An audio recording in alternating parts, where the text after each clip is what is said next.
Bonjour tout le monde. Bonjour, bonjour, bienvenue. Bon Merci, dimanche. merci de vous joindre à nous, de consacrer ce temps. Hein. Ça fait partie du thème d'aujourd'hui. Ben Hein, oui, hein? consacrer ce temps, d'avoir, dans le fond, si on consacre ce temps pour s'immerger dans l'esprit ensemble, c'est parce que on considère que c'est un délice. Hein? Il y a peut-être plein d'autres choses qui s'offraient à nous, mais on a opté pour ça parce qu'on sait qu'il y a un grand bien là. Puis un grand plaisir, hein? Moi, je me sens, en fait, tu parles de ça, puis tout à coup, je me souviens que je me souviens dans mes premières années auprès d'un maître spirituel et où c'était tellement un plaisir et c'était pas facile là, de m'extirper de la maison avec deux jeunes enfants bon, et vous connaissez, hein, vous savez comment ça fonctionne. Et juste de s'extirper aussi d'un foyer où c'est pas trop valorisé ou accepté là, de la part de la conjointe du moment de ce temps-là. Et puis, donc, c'était vraiment là, tout un courage, un effort que ça prenait. Puis, il fallait que je m'y rende aussi, c'était pas à côté de chez moi. Et le plaisir de... mais c'est drôle à dire, mais j'allais dire le plaisir de la contrainte. Hein, c'est à ce jour-là, à cette heure-là, et puis, mais ce plaisir-là, c'est dur à décrire, je n'arrive pas à le décrire, là, mais c'était d'être là au rendez-vous, oui, hein, oui, de répondre à un appel encore plus grand que n'importe quel autre appel. Puis en fait, ben, je le vis maintenant et j'ose espérer que à l'occasion, vous, au moins, vous le vivez aussi avec les moments de méditation, hein, que ce soit en commun ou les moments que vous vous êtes donnés, ça n'a pas d'importance, mais juste, hein, parce que c'est la rencontre. C'est la rencontre qu'on vit. C'est cette rencontre qui, des fois, nous pèse un petit peu. Hein, au début, on a l'impression, ça soit vous méditer. Parce qu'on a l'impression qu'on passe d'un monde pour aller à un autre, mais cette différence-là s'estompe au fur et à mesure. Ouais. Mais au début, moi, je me souviens comment c'était difficile, on dirait, de me rendre à mon coussin de méditation. Là. C'est comme si j'avais tout un pèlerinage à faire. C'était pénible. Mais je vois aujourd'hui comment ça valait le coup d'aller au-delà d'une certaine résistance initiale. Puis là, en plus, qu'on fait des méditations, si vous vous joignez aux méditations communes en ligne, c'est des méditations, bon, vous êtes libre de vous y joindre le temps que vous voulez, hein, vous arrivez au moment où vous voulez, vous repartez au moment où vous voulez, mais ceux qui restent pour la durée, c'est 40 minutes. Donc, on fait, mais des fois, c'est ça aussi, hein, c'est comme en réduit, cette même sensation que tu viens de décrire, mais en réduit, c'est-à-dire pendant la méditation, comme, au début, puis là, tout à coup, on entre en communion, en relation. On se laisse, on se laisse prendre dans cette méditation. Et même si au début, on était peut-être un petit peu rébarbatif, on se rend compte que, mais finalement, mais qu'est-ce que j'avais d'autre mieux à faire? Oui. Et on n'a pas si tôt terminé qu'on recommencerait pour pas quitter. Mais c'est possible de ne pas quitter cette communion-là aussi. Cet état. Et ça, c'est l'art de la présence, l'art de la méditation qui s'étend dans l'art de la présence, qui se module et qui s'est modulé à travers les âges, dans toutes les traditions de diverses façons. Mais que Paul, dans les évangiles, a dit il faut prier sans cesse, pas répéter des prières sans cesse, mais demeurer consciemment dans la présence. De prière. Et il n'y a rien de plus important. Hein? On reçoit encore et toujours, et ça va sûrement continuer, régulièrement des messages de toutes sortes de personnes, des gens qui se font même longtemps, qui sont dans... Qui suivent les enseignements, soit en ligne ou soit en direct, et qui n'ont pas établi encore, et même des fois n'ont pas compris, n'ont pas entendu qu'il fallait établir une pratique de méditation régulière. Hein, qu'on appelle méditation, qu'on appelle prière, qu'on appelle peu importe, là, ce moment de contact, ce moment de communion. Retournement, d'intimité, hein, de justement fermer la porte à toutes les autres préoccupations. Et c'est ça qu'on va voir aujourd'hui, en fait, qu'on va approfondir ensemble. cette question du sacrifice. De quel sacrifice, justement, il est question? Et comment on a pu, ou peut-être encore, on perçoit la notion de sacrifice comme une privation, une contrainte, mais qu'en fait, ça recèle autre chose. Et c'est ça qu'on va... En fait, j'ai bien aimé le mot que tu as utilisé tantôt, tout de suite au début, se consacrer. Oui. En fait, consacrer, sacrifice, il y a un lien, c'est certain. Oui. Donc, se consacrer, ça sera probablement le titre de cette vidéo-là. Hein? Ah, oui. Se consacrer. Bon. Parce que je suis pas mal certain que si on met le sacrifice, il n'y aura pas beaucoup de gens qui vont l'écouter. Déjà, hein, peut-être qu'il y a toute une notion, qui n'est peut-être pas si juste autour du sacrifice, alors que ça vaut la peine de s'y arrêter pour justement peut-être dépasser cette notion-là, puis en accueillir une autre. Parce que ce qui me venait, moi, avec la question du sacrifice, ça, ben, je l'entends, je le vis aussi moi-même sur la voie, je l'entends aussi de gens qui cheminent vraiment, qui sont engagés dans la voie, où on dit parfois, oh, il y a des deuils sur cette voie. Eh bien, effectivement, on pourrait dire que la voie spirituelle, c'est effectivement une voie de sacrifice, de renoncement. Mais ça ne s'arrête pas là. Le maître ne disait pas « bienheureux les endeuillés ». Oui, oui, bien en fait, toute graduation, évolution implique qu'il y a des choses qu'on laisse.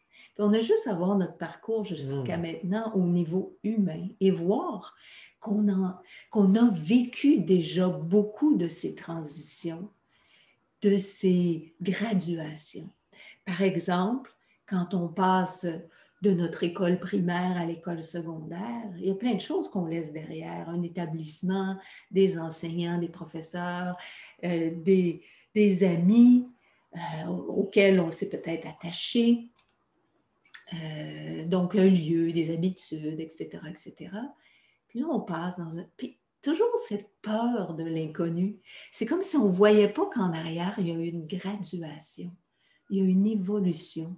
Quand on quitte les études, par exemple, et qu'on entre dans la vie professionnelle, et que là, il y a plein de nostalgie, hein, mes cahiers, mes livres, des fois, c'est des choses... Ouais, mais des fois, c'est vécu aussi, on a hâte. Hein? Oui, on a hâte, mais ben, tout dépend. Ça nous coûte, hein? Ça nous coûte quand même. En tout cas, moi, je me souviens très bien, là, et c'est tellement, tellement clair, là, pour moi, ce moment-là, de l'enfance à l'adolescence, où j'aimais beaucoup, beaucoup jouer là, avec des figurines et tout ça quand j'étais enfant. Et puis, je me faisais des histoires, racontais toutes sortes d'histoires, et j'avais même pas besoin d'amis. Hein, et puis, quand il y a eu ce moment de transition vers l'adolescence où les intérêts changent, mais pas encore. Hein? Entre-deux. Ça tire. Et puis, je me souviens, j'ai installé toutes mes figurines, toutes mes choses, je me préparais à jouer, puis je disais, ça ne me tente pas. J'étais déçu, ça m'attristait terriblement. C'est comme si j'avais le goût, mais sans avoir le goût. J'avais le goût en sachant qu'il fallait que je le laisse aussi, qu'il fallait, ou enfin que ça se laissait. C'est pas qu'il fallait, hein, parce que j'aurais pu continuer, mais que ça se laissait malgré moi. Malgré moi. Puis ça aussi, on va le voir. Hein? Oui. Et que dans le fond, avant que, par exemple, quand on passe l'école primaire à l'école secondaire, mais avant quelque chose de... Ce nouveau s'installe, se déploie. Ben oui, il peut y avoir un passage à vide. Tu sais, je me souviens, puis je pense j'en ai déjà parlé dans une autre rencontre, mais je me souviens de ma fille qui disait justement dans ce passage de l'école primaire à secondaire, à la fin de l'année, de sa 6e année, « Oh, j'ai pas le goût d'aller au secondaire. » Bon, elle aimait cet environnement qui était très familial, c'était une petite école, tout ça. Mais quand elle a commencé son école secondaire, quelques jours, une semaine à peine après que ce soit débuté, je lui ai posé la question, et puis, où en est, là, où tu en es par rapport à l'école primaire? Ben, je ne retournerai pas en arrière. C'est fini, c'est fini. C'est ça. Des fois, il suffit d'y goûter. Oui, d'y goûter, ou en tout cas de voir que ce n'est pas le vide appréhendé ou quelque chose, parce qu'on s'imagine toujours que l'inconnu et il y a comme une menace associée à l'aspect inconnu. Alors, donc cet élément de deuil, cet élément de renoncement. Mais quand on pense au renoncement, encore une fois, on a l'impression qu'on renonce à quelque chose, puis qu'après, c'est le vide, c'est le désert, c'est la pauvreté, il n'y a rien. Et ça, c'est particulier à la voie spirituelle, hein? Cette sensation-là. Parce que dans le monde humain, souvent, c'est comme on échange, on troque. On sait ce qu'on laisse et pourquoi on le laisse, parce que c'est pour laisser place à autre chose qu'on entrevoit déjà ou qu'on a quasiment à portée de main. Mais dans la voie spirituelle, il y a cet élément de foi essentiel et qui nous invite à dépasser ça, à prendre notre courage à deux mains, à faire confiance, à se lancer. On a l'impression dans le vide, qui n'est jamais un vide, mais c'est comme... vous avez peut-être déjà fait l'exercice, hein, de vous laisser tomber par en arrière, que des gens vous rattrapent. On sait qu'ils sont là, mais on ne les voit pas parce qu'ils sont derrière. Et c'est terrifiant. La confiance, la question de la confiance aussi, hein, qui est là, qui entre en jeu. Est-ce qu'ils vont vraiment être là pour me retenir? Est-ce que ça va être assez solide? Et surtout s'ils se penchent là, pour vous rattraper plus bas, hein, que juste au début. Là, il y a un moment où on peut avoir l'impression, ça y est. On est perdu. Et ça, on le vit. On peut le vivre quasiment à chaque méditation, des fois. Ah, ce vertige. Oui, effectivement, un vertige. Mais un vertige qui annonce aussi quelque chose de vaste, qui n'a pas de fin visible.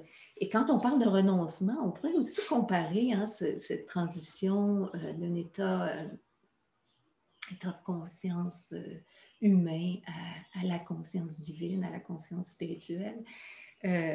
C'est par exemple renoncer, puis on sait comment dans nos vies, parfois, on peut vivre des relations, ou même relation à un travail qui n'est vraiment pas satisfaisant. La relation n'est pas satisfaisante plutôt. Donc, puis c'est ça aussi, on renonce, dans le fond, à une relation parce que dans notre état de conscience humain, c'est une relation houleuse. C'est une relation faite de multiples, de quelques hauts, mais de multiples bas aussi. C'est une relation d'abus, de tromperie, de souffrance. Mais comment c'est important de regarder ça parce qu'on a peine à laisser cela. Pourquoi? Pour une relation faite d'harmonie, une relation d'expansion, toujours vers plus de bien, une relation d'évolution. Alors, on a tendance à garder ou à vouloir garder le connu parce qu'il est connu, justement. Tandis que l'autre, même s'il nous est décrit par des gens qui en font l'expérience, ça demeure un peu inconnu. Malgré que ça l'est moins, si la personne qui nous en parle, elle ne nous en parle pas juste de mots et de lèvres et de paroles, mais qu'elle nous en parle d'expérience. Déjà, il y a quelque chose de potentiellement transformateur parce qu'il y a quelque chose de vrai. Déjà, en fait, on a l'impression de le toucher parfois, tellement certaines personnes vont le vivre intensément et même des fois, ces gens-là ne vont même pas en parler. Ils vont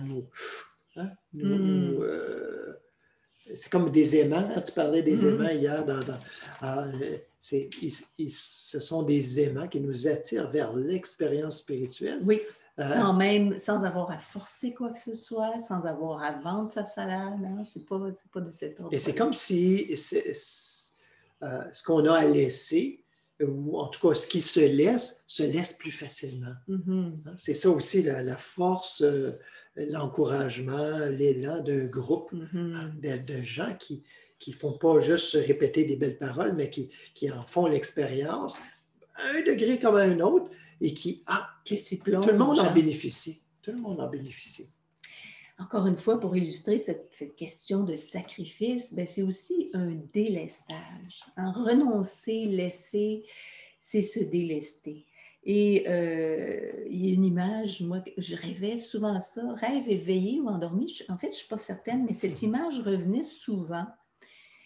J'étais dans une montgolfière, je trouvais ça triste de ne pas pouvoir amener tout le monde dans ma nacelle, mais en même temps, ce qui était nécessaire à ce moment-là pour que je m'élève, c'est que je laisse tomber des sacs de sable. Et ça, pour moi, c'est une belle illustration de la voie spirituelle. C'est que tout le chemin, quand on dit chemin de sacrifice, c'est ce sac de sable qui m'empêche de m'élever. Je le délaisse. C'est ça le sacrifice, entre autres. C'est ça le renoncement. Un sac, un autre. Tout ce qui nous alourdit, tout ce qui nous garde, on a donné l'image qui nous garde attachés à la terre, mais c'est pas parce que la terre va continuer d'être, elle va pas disparaître. Mais c'est notre rapport à tout ce qui est de la terre, c'est-à-dire de cette expérience visible, c'est notre rapport à tout ça qui change. On n'y est plus collé dans le sens prisonnier de, dépendant de. Et là, on s'élève. C'est donc une image qui nous montre qu'on n'en est plus tributaire. Alors, on n'a pas besoin d'y être collé, attaché. C'est attaché à nous. C'est ça qu'on découvre. C'est ça qui est attaché à nous. C'est pas nous qui y sommes attachés. C'est attaché dans le sens que ça découle de nous. Alors, quelle liberté! Et c'est ça, hein, c'est cette élévation, tout comme l'oiseau qui n'est pas attaché à l'arbre, mais peut y descendre, passer d'une chose à l'autre sans y être attaché, mais toute chose étant disponible. Parce que plus on est attaché, plus on perd de perspective aussi. Oui, on descend. C'est ça. Alors, on est fixé sur une chose, ça devient une idolâtrie. Hein? C'est ce qu'on appelle l'idolâtrie, c'est qu'on a appelé aussi dans la psychologie de toutes sortes d'autres façons. Oui. Mais plus on s'élève, on ne quitte pas. Hein? On ne va pas quitter la stratosphère. Là. Plus on englobe. C'est ça. Hein? Cette vision englobante et réaliser que la conscience que je suis, englobe tout ça plutôt que d'être ceci, cela. Puis si ça disparaît, j'ai l'impression que je me perds ou que... Paradoxalement, dans la voie spirituelle, par contre, plus on s'élève, en s'élevant, on ne s'éloigne pas, hein, comme on ferait dans une montgolfière. Oui. On ne s'éloigne pas. C'est plutôt comme s'il y a un élargissement. Il y a un englobement, c'est ce que ça se dit? Je sais pas, mais on le dit. Aujourd'hui. Ouais. Ça englobe, comme tu le mentionnais, tout le panorama, toute l'expérience. Alors, l'expérience devient complète, en apparence multiple, même si elle est une, mais c'est-à-dire que toutes les options deviennent disponibles. Et je n'aborderai pas là, ce thème-là aujourd'hui, mais je vais peut-être l'aborder plutôt dans le podcast sur le Tantra du Christ, mais cet aspect de sacrifice dans les Écritures c'est omniprésent. Oh oui. Omniprésent, autant dans l'Ancien Testament, avec les sacrifices. Sous toutes sortes de formes, de formes très, très humaines à formes de plus en plus subtiles et évoluées en termes spirituels. Et si on regarde juste la simple définition de ce qu'est un sacrifice, donc renoncement, que l'on s'impose volontairement ou que l'on est forcé de subir en vue d'un bien ou d'un intérêt supérieur, soit par amour ou par amour pour quelqu'un ou quelque chose.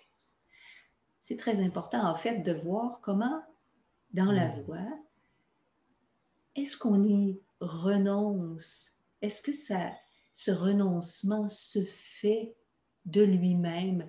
Parce que plus on se consacre à l'esprit, plus c'est l'esprit même qui fait en sorte, hein, la main dans notre main, qui fait en sorte, tu as déjà parlé de cette image des sacs qu'on tient, là, mais c'est la main de l'esprit dans notre main qui relâche tout ce à quoi on se croyait attaché, tout ce de quoi on se croyait dépendant. C'est ce à quoi on se consacre de plus en plus qui est notre force de détachement. Et ça se fait sans trop, il y en a toujours, hein, on ne va pas se leurrer, là, il y en a toujours des résistances à laisser, mais l'esprit auquel on se consacre nous permet de faire ces transitions-là de façon harmonieuse. Tout dépend si on renonce, si on s'y prête de gaieté de cœur, c'est-à-dire si on se tourne vers l'esprit à chaque fois que quelque chose justement nous apparaît difficile, c'est ce qui va nous permettre de nous élever et de le laisser, et d'en avoir une vision maintenant élevée. C'est surtout au début, en fait, que c'est difficile, qu'on a l'impression que c'est difficile, parce qu'on est encore trop volontaire. Hein, on le fait encore trop de notre propre volonté. On veut avancer vite, puis en fait, la plupart du temps, ça résulte par le fait qu'on avance moins rapidement, parce qu'il faudra reprendre, c'est-à-dire, prenons un exemple concret. Hein, au début, parce qu'on l'a entendu absolument tout le monde. Absolument tout le monde qui ont cheminé avec nous, ou avec lesquels on a cheminé ensemble, à un moment ou l'autre, nous ont parlé, nous ont confié que mais c'est difficile, j'ai l'impression qu'il faut que je fasse du ménage dans mes relations, il faut que je fasse ci, il faut que je fasse ça. Hein, dans mes relations, invariablement, on dirait consacre-toi justement à l'essentiel, ça va se faire. Mais on veut aller plus vite. C'est le feu du début. L'impatience aussi. C'est ça, qui n'est pas encore sagesse et qui veut forcer par lui-même. Hein? Tout feu, tout flamme. Dans le fond, c'est un peu comme si on veut personnifier ce personnage, cet ego qui garde, va forcer par moi-même, fait que ça ne va pas fonctionner. Je sais très bien. Je fais juste une histoire, là, hein, c'est une fabulation là, que je vous raconte, mais juste pour illustrer. Et il va se décourager, il va arrêter parce qu'il va bien voir que ça ne fonctionne pas ou que c'est trop difficile. Parce que ça ne peut pas fonctionner par soi-même. Hein? On peut juste se dégager par l'esprit, par le divin, par la grâce, par le Christ intérieur. Hein? Mêler un nom pour parler de la même chose, en fait. Oui, et ce qui est au début peut-être vécu comme un sacrifice, et comme tu le dis, hein, au début, on mêle souvent austérité avec ça, privation. Alors, on pense que par nous-mêmes, si on se met à se priver, par exemple, de tels aliments, de telle relation, de telles activités, mais on force, là, on force. Il y a un rejet en arrière. Il y a un rejet. C'est pas juste... c'est comme si toi, tu as le goût de jouer avec tes figurines, mais non, c'est trop bébé. Mais tu as le goût, puis là, tu te prises, puis ça amène de la souffrance, puis ça amène de la frustration. C'est pas la voie. Puis ça, on l'apprend, puis le chemin, par exemple, de Gautama, le Bouddha, nous le montre très, très bien, parce que lui, sur son chemin, il est entré dans une ascèse volontaire extrême pour réaliser en bout de ligne, son corps était presque sur le bord de lâcher, pour réaliser que mais non, c'est pas ça, c'est pas la voie. Fait qu'effectivement, puis ça, il y a beaucoup... Mais je fais une petite parenthèse, il ne faut pas non plus se méprendre puis dire tout va se faire tout seul et en douceur. Il y a une ascèse au vrai sens du terme, c'est-à-dire un exercice, un entraînement qui est nécessaire et qui, mais s'il se fait de façon sage et peut-être par un accompagnement, par une façon graduelle, va nous sembler peut-être difficile sur le coup, mais par la suite, on se rend compte que ça n'a pas été si difficile. Ça aurait pu l'être beaucoup plus et on aurait pu tourner en rond beaucoup plus longtemps dans cette difficulté. Et puis, on se rend compte que aussi avec un regard, un recul, que ce qu'on vit maintenant, peut-être, en tout cas, je suis très conscient que plusieurs personnes qui nous observent de l'extérieur, peut-être, se disent ouais, ils vivent une vie monastique, c'est très ascétique et tout ça, mais on n'a tellement pas l'impression, et c'est pas, on s'en vante pas, là. Je veux dire, ça s'est fait, ça s'est fait. Et bon, pour nous, ça se déploie comme ça. Ça ne veut pas dire que ça se déploie comme ça pour tout le monde non plus, mais on ne se rend pas compte à un certain point comment, non pas qu'on se prive, mais que nous sommes consacrés, on se consacre. En fait, c'est ça. C'est même pas, on est conscient aussi que c'est même pas nous qui nous consacrons. C'est comme si on n'a pas le choix. Non, à la limite, tu sais, c'est ça. Puis en fait, c'est là où plus au début, oui, il y a des choses qui semblent être un sacrifice, mais surtout le grand sacrifice, c'est d'accorder du temps à la pratique, du temps pour se tourner, pour lire, pour s'imprégner des enseignements. Ça, c'est... Au début, on peut être un petit peu déchiré, ouais, mais je laisse tomber telle chose, telle offre qui me sont faites. Telle réunion. Fait qu'au début, hein, on est comme en deux chaises. Plus ça va, plus on les laisse, mais on se sent coupable de les laisser parce qu'on a l'impression d'abandonner les autres, parce qu'on a l'impression de les décevoir. Bon, il y a toutes sortes d'enjeux qui peuvent se vivre. Mais éventuellement, l'intérêt pour ces choses-là tombe. Pas pour les gens, pas véritablement pour ce que les êtres sont, mais pas dans la forme à laquelle on est habitué peut-être de les rencontrer puis de partager ensemble. Il y a un partage qui se fait à un autre niveau. Ah oui, mais tellement plus profond, tellement plus bénéfique pour tous. Pour tous, en fait. Oui. Personne ne va y perdre. Hein? Peut-être temporairement, là, dans ce moment de transition-là, on a l'impression, nous et nos relations, ont l'impression que tout se chamboule puis que tout va exploser, que tout va être perdu. Et nous-mêmes, et souvent parce que les autres nous le reflètent, parce que pour eux, c'est encore plus inconnu. Parce que, je veux dire, si on est dans cette démarche-là, c'est certain qu'il y a quelque chose déjà qui est touché. Oui, qui nous pousse de l'intérieur et à laquelle notre œil s'ajuste. On commence à le voir, on l'entrevoit un petit peu, peut-être de façon un petit peu obscure encore ou un peu confuse, hein, comme Paul dit dans sa lettre aux Corinthiens, mais c'est ça, hein, c'est tranquillement. Et ça se dégage. Et si on garde notre calme, ça aide les autres à garder leur calme aussi. Hein, si on ne tombe pas dans l'aversion, dans le rejet, à voir notre environnement. Aussi. Oui, aussi, c'est la même chose. Hein, oui, tout à fait. Si on ne tombe pas dans ça, les autres ne se sentent pas menacés, ne se sentent pas rejetés non plus. C'est pas clair encore, mais c'est pas grave. Il y a un petit passage comme ça. Là, Ou pas tenter non plus de les convaincre que c'est la voie, que c'est la meilleure chose à faire, parce que là, on est assuré qu'il va y avoir plus d'antagonisme qu'autre chose. Mais on confirme la peur, la crainte. Hein? On est en train de dire, je sais que tu as peur. Ça va être en train de le confirmer. Et tantôt, je disais, on n'a pas le choix. Tu sais, dans le fond, au début, oui, on a plus l'impression de faire des sacrifices. Et plus ça va, plus le sacrifice se change en dévotion. Et c'est là qu'on parle de consécration, de dévotion.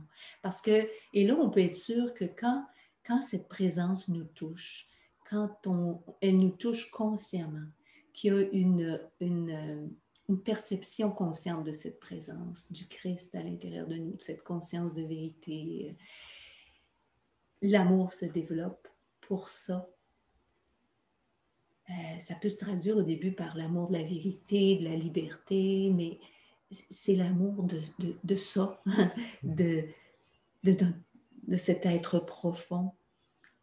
Et là, c'est plus un sacrifice, c'est vraiment par par amour, de plus en plus par amour. Parce que notre cœur est là. On s'en rend compte de plus en plus. Il a toujours été là, en fait, mais là, on s'en rend compte de plus en plus que notre cœur, véritablement, est là. Et tout ce qui se met dans le chemin entre nous et cette présence profonde que nous sommes, on a juste le goût de l'éliminer, c'est normal. C'est comme si quelqu'un a un grand amour, puis bon, on se dit, on est à distance, peu importe la distance, on va faire en sorte que la distance ne soit plus là, qu'il n'y ait plus rien qui se mette dans le chemin de cette relation, mais c'est ça qui se passe. Et en fait, c'est plus je manque de temps, j'ai le temps, parce que c'est ma priorité, j'ai le temps pour ça. Et je renonce à toute chose qui est entre moi et cette source, mais surtout, je renonce à l'idée que quelque chose puisse nous séparer. Et écoute, tu parles, tu racontes ces choses-là, puis je vois exactement l'histoire de Yeshua, en fait. C'est l'histoire de Dieu à travers Yeshua, l'histoire de cette réunion, réconciliation, non pas de Yeshua à Dieu, mais de Dieu avec sa création, en fait. Et non pas lui, il n'en a pas besoin de cette réconciliation-là.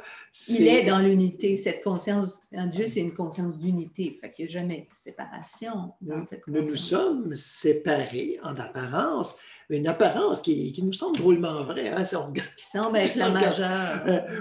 Ouvrez le bulletin de nouvelles, là, pas tout de suite. Mais puis vous allez voir que on se demande aller où. Rien de nouveau sous le soleil. Oui, ben, en fait, et puis, effectivement, hein, tu cites l'Ecclésiaste, mais je dis rien de nouveau sous le soleil, absolument, parce qu'on regarde d'il y a 2000 ans, 3000 ans, 4000 ans, c'est à peu près la même chose qui se passe. À peine un peu moins barbare. Hein? Je veux dire, il y a une évolution, mais l'évolution dans les comportements, elle n'est pas notable tellement. Hein? Je veux dire, il y a un raffinement, mais il y a une évolution de conscience, par exemple. La conscience, elle évolue. Il y a des choses qui se laissent. Oui, parce qu'on le voit, par exemple, on le voit sur notre propre chemin, hein, l'évolution de la conscience, parce que des choses, notre vision des choses change, mais aussi, on le voit collectivement, qu'il y a des choses avant qui passaient sous le radar, qui étaient acceptées, des questions d'abus, de pouvoir, de corruption, etc., qui ne sont plus acceptées, qui sont dénoncées, qui sont mises à jour. Donc, c'est des manifestations que la conscience de vérité, plus elle est libérée en chaque individu, plus elle élève la conscience même de l'humanité. Bien, beaucoup de ces situations-là sont encore traitées de façon très humaine, hein, c'est-à-dire conditionnées, mais on sent qu'il y a quelque chose. Il y a quelque chose qui, effectivement, s'éclaire, s'éveille. Et cette consécration, cette dévotion, hein, s'est exprimée, entre autres, dans certaines paraboles, comme la parabole de la perle de Grand Prix, hein, prêt à tout laisser, ce qui apparaît soudainement de peu de valeur, parce qu'il y a une perle de Grand Prix qui a été découverte. Ce n'est que par la découverte, même si on n'y a pas goûté encore, si je me reporte au début, pour moi, sur le chemin, même si je n'avais pas tant consciemment goûté cette union, je savais que c'était là, je savais qu'il y avait on le sait tous. Hein, il y a une certitude qui pointe à un moment donné. Qui pointe et qui fait que tout ça, tout à coup, à la lumière de cette perle de Grand Prix, tout ça est plus facile à laisser parce qu'on le voit tout à coup que ça n'a pas de valeur en soi. C'est ce qui permet de laisser, hein, comme la parabole du trésor caché dans le champ. Un homme qui trouve ce trésor-là, eh bien, il va tout vendre pour... Le trésor est dans un champ, hein, dans un champ de conscience, dans une conscience. Il est prêt à tout laisser pour ce champ-là. Ce champ, en fait, qui contient tout. Pourquoi je m'attarderais aux choses séparément alors que ce champ contient toutes choses, tout bien? ne contient pas le bien et son opposé. Non, Dieu, conscience d'unité, ne contient que le bien. Alors, quel sacrifice, on a dit ça, ces termes-là, hein, dans la Bible, entre autres, hein, les sacrifices qui plaisent à Dieu. Il est dit, entre autres, dans le psaume 51, « Car tu ne prends pas plaisir au sacrifice, sinon j'en offrirai. Tu n'agrées pas l'holocauste. Hein? » Ici, on parle, quels sont les sacrifices, on veut nous démontrer quels sont les sacrifices qui plaisent à Dieu. Parce que, tu en parlais tantôt, tout au long du cheminement de la conscience, au début, on sacrifiait des choses, des biens physiques, matériels, parce qu'on était encore dans une conscience principalement matérielle. Puis, bon, c'était pour démontrer que je suis prêt à laisser des choses qui ont une valeur pour moi. Mais il y avait souvent encore cet esprit de troc. Hein? Je laisse ça pour avoir ça, mais plus dans un sens de marchandage, tu sais, en espérant je veux le change tout de suite, là, tu sais, je veux... Alors... Montre-moi. Ouais. Montre-moi. Alors que ce qu'il est dit, c'est que ce que Yeshua aussi a démontré, c'est que c'est pas ce genre de sacrifice-là qu'il nous est demandé. Par exemple, il ne nous est pas demandé de nous dépouiller de tous ces biens qui ont une forme, mais plutôt de réaliser qu'on ne dépend pas de ces formes. Il nous est, par exemple, tout ce qui a été préconisé, la question de la dîme, c'est pas Dieu qui exige une dîme, mais par contre, plus on se laisse imprégner de l'esprit, plus Dieu agit à travers nous et tout don est en fait expression de Dieu à travers nous. Parce que qu'est-ce qu'on peut donner de nous-mêmes? C'est ça qu'on réalise aussi sur le chemin. Qu'est-ce que j'ai à donner vraiment moi? Alors, s'il y a quelque chose qui se donne, c'est véritablement que déjà Dieu a dans la conscience, cette conscience de source de tout bien, c'est elle déjà qui a commencé à prendre les rênes. Alors, si on donne avec l'idée qu'on donne quelque chose qui est à nous, on ne donne rien. C'est une représentation du sacrifice ultime de Dieu qui s'offre à lui-même. Exactement. Dieu qui s'offre lui-même et à lui-même. C'est la seule chose qui peut s'offrir en vérité. Donc, quel est le sacrifice qui plaît à Dieu? Que Dieu puisse s'offrir lui-même parce qu'on a cédé la place. C'est ce qui est représenté dans l'histoire, dans les évangiles, par ce qu'on a appelé un sacrifice, justement, de Yeshua sur la croix. Ouais. Il s'offre lui-même jusqu'au bout. Hein? Ça a l'air extrême, là. Hein? Ben, ça l'est aussi. Mais alors, c'est offrir sa vie. Hein? Sa vie comme tel qu'on l'entend humainement. Exactement. Pour montrer, ce corps est de Dieu. Si ce corps est de Dieu, ce corps peut s'offrir et ce corps se renouvelle parce qu'il est de Dieu, parce qu'il est de la source. C'est ça qu'il a démontré. On ne donne rien. Il n'y a pas de privation dans le réel don. Alors, à chaque fois qu'on donne en ayant conscience que ce qu'on donne, c'est Dieu qui le donne à travers nous, donc c'est le bien de Dieu, bien, ce bien se renouvelle et on n'est privé de rien. C'est la multiplication. J'ai encore, parce que j'ai la conscience de mon lien à la source, et l'autre a, je reconnais ce que je lui donne d'abord et avant tout, c'est cette connexion, cette relation au divin qu'il lui donne à travers moi. Donc, ça montre qu'il n'est pas séparé de Dieu, qu'il ne l'a jamais été. Voyez-vous, c'est la multiplication ainsi qui opère. Et il y a une histoire aussi dans la Bible qui nous parle du sacrifice d'Abraham. Hein. Ça, c'en est un bon exemple aussi. À Abraham, il a été demandé, dans le fond, de sacrifier ce qui lui était le plus cher. Et ce qui lui était le plus cher, c'était son fils. Et puis, juste une petite parenthèse pour remettre en contexte, hein, c'est qu'il essayait depuis longtemps d'avoir un fils et qu'il n'en a qui n'a pas réussi à en avoir avec son épouse. Et même si Dieu lui avait promis une descendance infinie et tout ça, il a comme perdu patience un petit peu.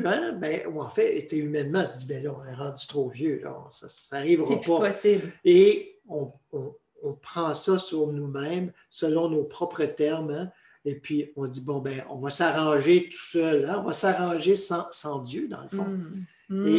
Et là, finalement, après avoir eu un fils avec une de ses servantes, que sa femme lui a dit, écoute, non, il te faut une descendance, donc elle a un fils avec, son nom m'échappe, mais en tout cas, avec sa servante, et mais justement, après, arrive ce fils-là. Oui. Donc là c'est encore plus dramatique. Encore plus, c'est comme à la sueur de son front. J'ai réussi à obtenir ceci. Peu importe ce que ça peut symboliser pour nous dans notre vie aussi, voyons. Mais, donc, renoncez à ce qui vous est le plus cher. Ah, OK. Posons-nous la question. Quelle est la chose la plus importante à laquelle je suis appelée à renoncer et nous sommes, en tant que état d'esprit humain, à laquelle nous sommes appelés à renoncer? En fait, à Abraham, il n'était pas demandé de sacrifier son fils. De toute façon, il n'aurait pas pu le faire parce que son fils, en vérité, c'est le fils de Dieu. Il n'y a pas rien, il n'existe rien comme mon fils, ma fille. Ça, c'est une idée, une conception. Il lui était demandé, en fait, de sacrifier l'image ou la conception qu'il s'était faite de son fils. Mais lui, l'histoire décrit, on peut le voir de cette façon-là, il était prêt à sacrifier l'idée qui se faisait, qu'est-ce que mon fils, voici mon fils, je l'amène. Puis là, non, puis finalement, il y a le bouc qui vient se substituer. Le bouc, en fait, on pourrait dire, et puis là, on interprétait ça comme ça, il faut sacrifier des animaux maintenant. Encore une fois, c'est le sens matériel qui récupère, qui pour l'instant le vit comme ça. Mais il ne faut pas s'en faire parce qu'on l'a vu, tant que le désir en arrière de tout ça, c'est de plaire à Dieu, de connaître Dieu, d'entrer en union avec Dieu, à un moment donné, toutes ces formes-là à côté vont tomber. Parce que si le désir sincère et profond est là, peu importe la forme, donc peu importe comment ça se traduit dans certaines religions, traditions, des fois on peut trouver ça bête ou on peut dire, ne jugeons pas parce que c'est une étape. Donc, comme on ne juge pas quand nous, à 10 ans, on jouait avec des figurines, puis on trouvait un grand plaisir, mais si le désir sincère est de connaître Dieu, tout ça va tomber à un moment donné et nous le connaîtrons. Et puis, il y a toute une symbolique, là. Je n'en donnerai pas tous les détails, là, mais juste, c'est-à-dire qu'on met tout dans un même paquet souvent. On voit, par exemple, tu parlais de sacrifice animal. Et là, on dit, OK, alors c'est tout le monde, depuis tous les temps, on a toujours fait la même chose. C'est-à-dire, Dieu est fâché et on va sacrifier une vie pour lui. Il y a eu des sacrifices humains, des sacrifices animaux. Et on transpose ça dans toutes les cultures et dans toutes les traditions. Et ce n'est pas la même symbolique nécessairement. Alors, je laisse là-dessus, là, mais j'entrerai là-dedans, là, probablement. Mais c'est toujours un symbole.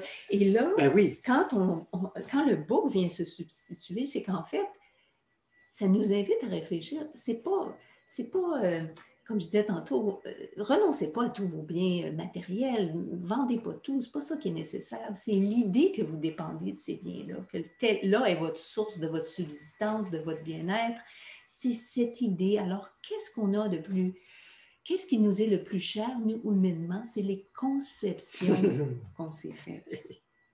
C'est ça à quoi on est appelé à renoncer. Ce qui est le plus insidieux, c'est qu'on ne s'en rend pas compte la plupart du temps. La plupart du temps. Et surtout les conditionnements auxquels on est les plus habitués, c'est tellement sous le radar qu'on ça va justement, il y a l'énergie d'habitude, puis on n'est pas porté à les remettre en question parce que comme ça monte tout seul. Et là, le bouc qui remplace le fils, on peut le voir aussi, le bouc, instinct animal. Encore là, ça n'a rien à voir avec les animaux, parce que les animaux n'ont pas plus d'instinct barbare que nous, humains, parce que les animaux font partie de la création, ils sont donc l'expression de Dieu. Alors, c'est l'idée qu'on s'est faite d'eux. Bon. Cela dit, les instincts animaux, pensons à l'instinct d'autopréservation qui domine l'expérience humaine. Tout ce qui découle de ça, bon, en fait, tout ce qui découle de l'idée qu'on est séparé, qu'on a une vie séparée de Dieu et qu'il faut la préserver. Autrement dit, hein, c'est toute la déclinaison. Comme tu disais tantôt, si on regarde l'histoire de l'humanité, c'est peut-être moins barbare aujourd'hui, mais encore l'humain, l'état d'esprit humain, qui n'est pas une chose. L'humain, ce n'est pas une chose. Les êtres existent, ils ont une réalité, mais c'est l'état d'esprit dans lequel ils vivent qui fausse leur expérience. Et c'est cette idée de séparation qui se décline de toutes sortes de façons, qui sont modifiées au cours des temps, au cours des époques, dans le cadre de certaines cultures et d'autres. Mais c'est toujours cette idée qu'on est séparé, qu'on a une vie séparée, que notre vie n'est pas la vie du divin, la vie qui émane de la conscience divine. Alors, quand vous lisez les Écritures, là, tout ça, tout ce que tu viens de décrire, là, c'est regroupé sous le nom péché. Oui, exactement. Si vous voulez comprendre, oui, hein, c'est ça. C'est regroupé sous le nom péché. Hein? Enlaidir, ne pas rendre hommage, ne pas reconnaître le divin. La source de tout. Et tout ça, c'est ce qu'on appelle le péché. Vous voyez, ça à côté. Toute une autre lecture. Là. Alors, renoncer à le bouc émissaire, en fait, représente, c'est toutes ces croyances-là, cette idée qu'on a une vie à préserver, c'est ça qui est à mettre à l'autel et à sacrifier. Alors, à chaque fois qu'on s'en va en prière ou en méditation, qu'on s'en va à Dieu, qu'on rentre dans le temple, c'est ça qui est à mettre sur l'autel. Être prêt à renoncer à toutes nos haines, nos amours, nos attachements, nos rejets, nos peurs par rapport aux formes dans ce monde, qui sont dans le fond, qui vont dans le sens qu'il y a un pouvoir qui existe en dehors de la puissance de Dieu. Il y a quelque chose qui a le pouvoir de nous rendre bien, de nous rendre mal. C'est tout ça qui est à sacrifier, qui est à mettre sur l'autel. En tout cas, je dirais d'une certaine façon, dans un premier temps, parce qu'après, quand on entre dans la mystique, on reconnaît que c'est Dieu qui s'offre lui-même. Hein? Et on n'a plus besoin d'offrandes comme ça là, sur l'autel. Quelle est cette offrande-là? C'est l'amour. Hein? On peut peut-être voir justement j'ai quelques textes que je voulais vous partager, tirés des Écritures. Puis il y a une belle histoire, en plus, sur laquelle on va méditer ensuite. Alors, on avait dans la première lettre de Jean, la première lettre de Jean au complet, là, elle est fantastique. Tout n'est pas toujours clair. Il ne faut pas penser que parce que ça nous choque, que c'est faux. Il ne faut pas penser parce que c'est dans la Bible que c'est vrai non plus. Je veux dire, vous voyez, que c'est vrai que c'est le sens le plus élevé. C'est ça. Mais laissons-nous brasser des fois. Hein. Il y a des choses, des fois, qui sont un petit peu bouleversantes, qui sont un petit peu choquantes même. Remettons toujours en question en disant peut-être est-ce ma conception qui n'est pas juste. Alors, on a déjà dans la première lettre de Jean, chapitre 2, verset 2. Je vais commencer au début. Il dit, mes enfants, c'est Jean, mes enfants, je vous écris cela pour que vous ne péchiez pas, hein, que vous arrêtiez d'être à côté. Mais si quelqu'un vient à pécher, nous avons un défenseur auprès du Père, Jésus-Christ, qui est juste. Ah, c'est le Christ intérieur. Il est lui-même, et vous allez voir, là vous allez peut-être vouloir quitter, là, mais attendez que je vous explique. Alors, il est lui-même l'expiation pour nos péchés, non pas seulement pour les nôtres, mais aussi pour ceux du monde entier. Alors, en fait, ce qu'on a traduit par expiation en français, en anglais, c'est un mot complètement incompréhensible, hein, atonement. En métaphysique, et dans le cours en miracle aussi, on dit non, c'est at-one-ment. Hein? réconcilier, rendre un, réunifier. Se ramener au un. Oui, revenir à l'unité. Vous voyez? Alors, expiation, là, ouf, moi non plus, je ne suis pas capable. Mais c'est ça. Et on pourrait se dire, ah oui, mais ou peut-être que certains d'entre vous qui écoutez, vous dites, ouais, mais attends un peu, là, c'est pas dans la Bible, ça, puis c'est pas atonement, c'est pas atonement. Ben, aussi étonnant que ça puisse paraître, dans le dictionnaire, je pense anglais, je pense que c'est le Webster, et atonement vient de atonement. Effectivement. Alors, ça vient de là. Oui, des fois, là, on sort des choses de mouvements ésotériques, de mouvements métaphysiques et tout ça, puis on dit, oh, c'est tiré par les cheveux. Ben, des fois, vérifions parce que c'est pas tiré par les cheveux partout, c'est un dictionnaire régulier. Et alors, ce premier passage et ce deuxième passage de Jean, toujours dans la lettre de Jean, chapitre 4, versets 7 à 10, qui était ce sous-chapitre qui est intitulé Dieu est amour. Bien-aimés, aimons-nous les uns les autres, car l'amour est de Dieu. Et quiconque aime est né de Dieu et connaît Dieu. Celui qui n'aime pas n'a jamais connu Dieu, car Dieu est amour. C'est en ceci que l'amour de Dieu s'est manifesté parmi nous. Dieu a envoyé son Fils unique dans le monde pour que nous vivions par lui. Et cet amour, ce n'est pas que nous ayons aimé Dieu, mais que lui nous a aimés et qu'il a envoyé, encore une fois, son Fils comme l'expiation pour nos péchés. C'est-à-dire, on oublie quelque chose là-dedans souvent. Hein? On est dans une... Ben, premièrement, n'oubliez pas de faire la traduction d'expiation, réunification, réconciliation. Se ramener à la conscience d'unité. Et aussi, on est en train de faire une dualité dans notre tête.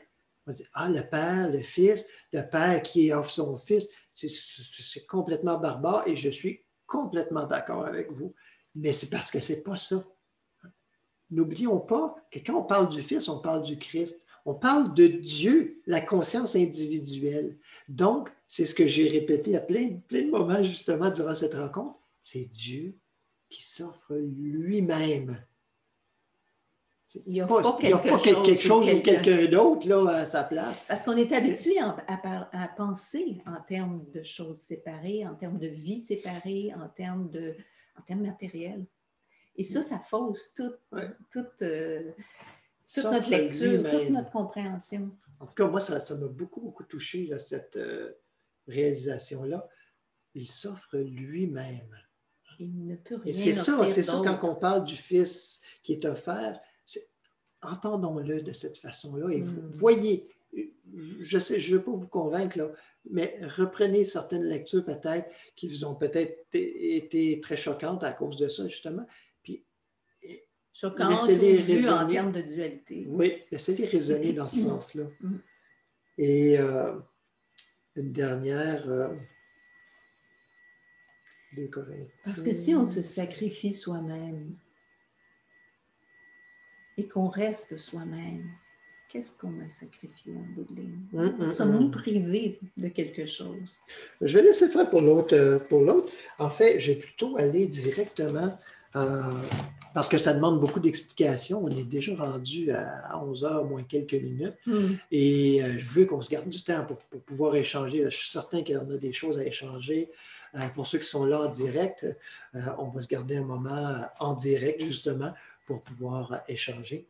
Alors, on va, je vais vous raconter une belle histoire. Ça, j'aime ça. Ça fait longtemps que je n'en ai pas raconté. J'avais l'habitude de raconter des histoires à chaque rencontre ou presque. En tout cas, dans les retraites, j'en raconte souvent. Et parce que c'est toujours agréable de se faire raconter une histoire. En fait, c'est l'histoire sous la forme de parabole, si on veut, parce que raconter des histoires humainement, on est non, pas comme ça. Mais des paraboles modernes, en fait. Hein? Oui. Dans le fond, c'est des fois de dépoussiérer. Une façon de démontrer quelque chose à travers une histoire qui nous apparaît, qui devient comme tout à coup évident. Alors, tout de suite après, on va juste, alors, vous pouvez tout de suite prendre une bonne position, là, vous installer pour la méditation.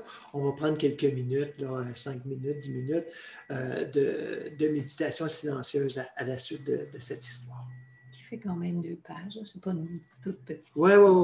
Il y a un petit développement quand même.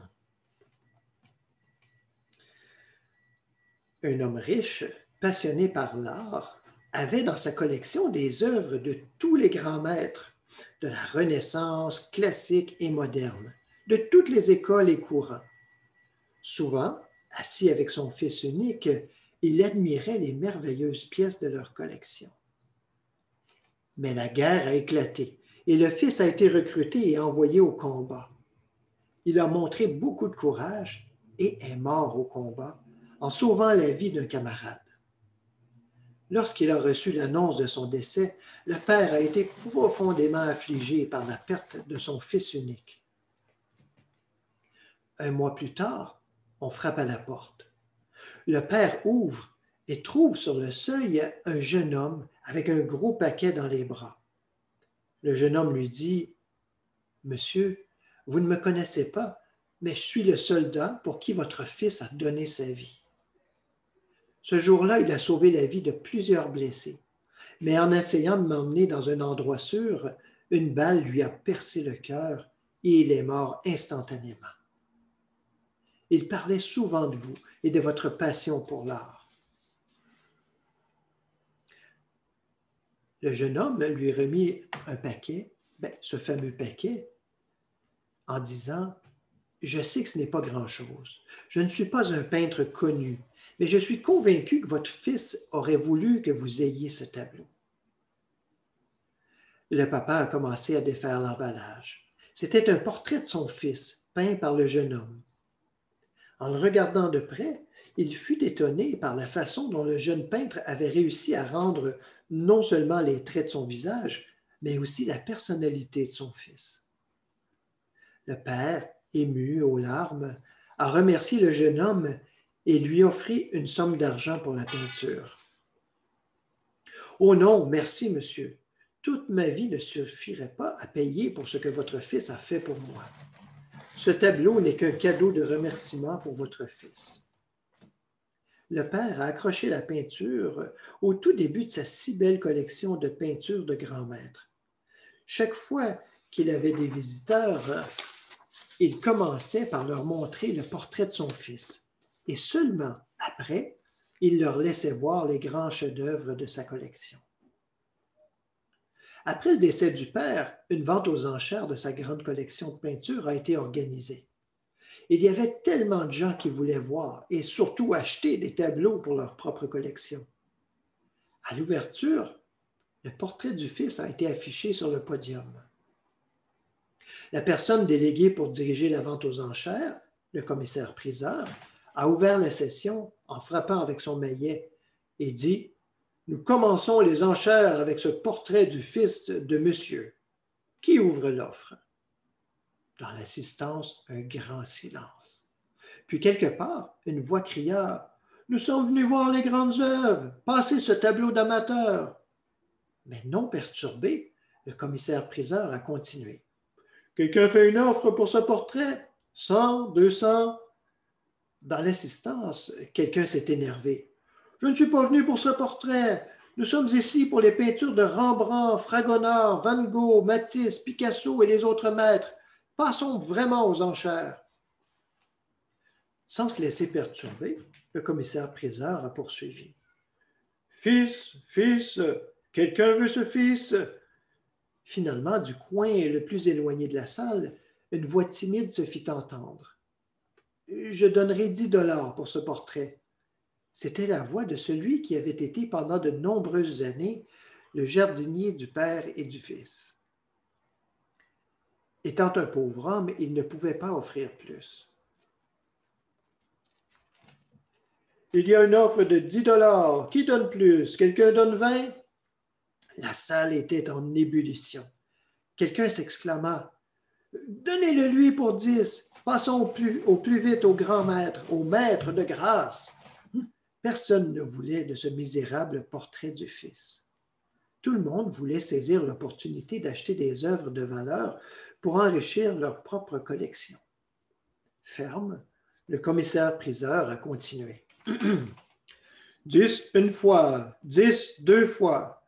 Et, frappant avec le maillet, il dit finalement « Vendu, vendu pour 10 dollars. » Devant, quelqu'un s'est écrié « Enfin, nous pouvons passer à la grande collection. » Tranquillement, le commissaire-priseur a posé le maillet en disant « Désolé, mais la vente aux enchères est terminée. » Rumeur dans l'assistance. « Mais les tableaux et les maîtres, la collection. » « Désolé, a dit le commissaire-priseur. Lorsque j'ai été recruté pour cette vente aux enchères, on m'a soumis à une disposition secrète que je n'avais pas le droit de faire connaître au départ. La vente aux enchères ne concerne que le portrait du fils. Celui qui l'achète hérite de toute la fortune du propriétaire, qui comprend évidemment toute la collection d'œuvres d'art. L'homme qui choisit le fils obtient tout. Il n'y a pas de prix pour ce qui vient avec. La leçon de cette histoire est celle-ci. Dieu nous a donné la vie en plénitude, mais cette vie est dans son Fils. Celui qui a le Fils a la vie. Celui qui n'a pas le Fils de Dieu n'a pas la vie. Tiré de la première lettre de Jean.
Merci, merci de votre présence. Merci d'avoir été là pour cette rencontre. Les rencontres vont être plus espacées probablement. En tout cas, on va voir là, pour la période estivale, juillet, août, en fait, ben, pour les prochaines, aller jusqu'à septembre. Alors, on va voir comment ça va se passer. Ça serait peut-être une bonne occasion, ou en fait, pas peut-être, je suis convaincu que ce serait une bonne occasion pour certaines personnes de pouvoir aussi prendre le relais certains dimanches. Alors, c'est ouvert. On peut. On attend les soumissions. Non, mais merci. Alors, bon dimanche, bonne fin de journée. Et ceux qui sont là présents, qui ont envie de partager, prendre un petit moment de partage avec nous, eh bien, vous êtes les bienvenus. Merci de vous être joint à nous. Merci. À bientôt.